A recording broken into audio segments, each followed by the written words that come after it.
বেতনে দাস হয়ে থাকা কি আপনার জীবনের লক্ষ্য? আমরা ছোটবেলা থেকেই শিখি ভালো করে পড়াশোনা করো, ভালো চাকরি পাবে। চাকরি মানে নিশ্চিন্ত জীবন, এটাই আমাদের ধারণা। সমাজ, পরিবার, এমনকি আমাদের শিক্ষা ব্যবস্থাও আমাদের মাথায় ঢুকিয়ে দিয়েছে নিরাপদ চাকরি মানেই সফল জীবন। কিন্তু বাস্তবতা ভিন্ন।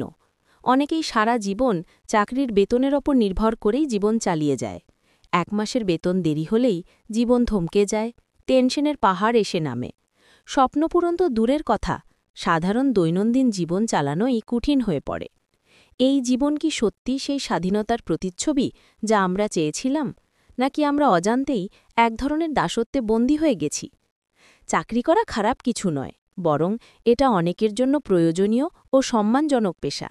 কিন্তু সমস্যা হয় তখন, যখন পুরো জীবনটা শুধু বেতনের দাসত্বে কাটে, যখন মাসের শেষ মানেই হিসেবের খাতা লাল হয়ে ওঠে, যখন নতুন স্বপ্ন দেখার সাহসও থাকে না, কারণ সবকিছুই নির্ভর করছে সেই নির্দিষ্ট বেতনের ওপর। যখন চাকরি হারানোর ভয় আপনাকে প্রতিনিয়ত পপিয়ে রাখে। এই অবস্থায় জীবনটা হয়ে যায় চাকরি টিকিয়ে রাখার সংগ্রাম, যেখানে সৃজনশীলতা, স্বপ্ন, স্বাধীনতা সবকিছু চাপা পড়ে যায়। এভাবে থেকে গেলে জীবন কখনোই সত্যিকারের স্বাধীন হবে না, বরং আপনি শুধু টাকার জন্য খাটবেন, কিন্তু টাকা কখনোই আপনার জন্য কাজ করবে না। কিভাবে এই অবস্থা থেকে বের হয়ে আসবেন? আর্থিক স্বাধীনতা গড়ুন। শুধু চাকরির বেতনের ওপর নির্ভর না করে অন্য আয় উৎস তৈরি করুন। সাইড হাসেল, ছোট ব্যবসা কিংবা ডিজিটাল প্ল্যাটফর্মে কাজ শুরু করতে পারেন। সঞ্চয়কে অভ্যাস বানান। প্রতিটি বেতনের অন্তত 20% আলাদা করুন। প্রথমে অল্প মনে হলেও কয়েক বছর পর দেখবেন সেই টাকাই আপনার জীবনের শক্তিশালী সাপোর্ট হয়ে উঠেছে। ইনভেস্টমেন্ট শিখুন। টাকা শুধু খরচ নয়, ইনভেস্ট করলে সেই টাকা নিজেই আপনার জন্য কাজ করবে। শেয়ার মার্কেট, মিউচুয়াল ফান্ড বা রিয়েল এস্টেট সঠিকভাবে শিখে শুরু করুন। নতুন স্কিল শিখুন। চাকরির বাইরে নতুন কোনো দক্ষতা অর্জন করুন। অনলাইন স্কিল, ভাষা শেখা, টেকনোলজি, যে কোনো কিছু যেটা আপনাকে অতিরিক্ত ইনকাম এনে দিতে পারে। ফাইন্যান্সিয়াল প্ল্যান করুন। শুধু আজ নয়, আগামী 5-10 বছরের জন্য প্ল্যান করুন।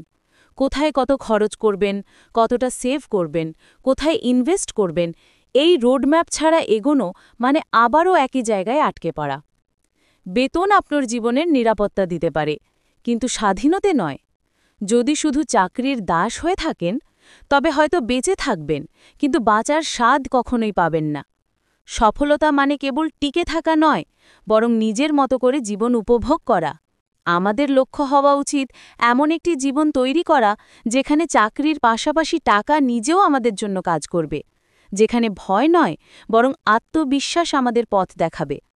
আজ থেকেই ছোট ছোট ইনকামের নতুন উৎস খুঁজে বের করুন।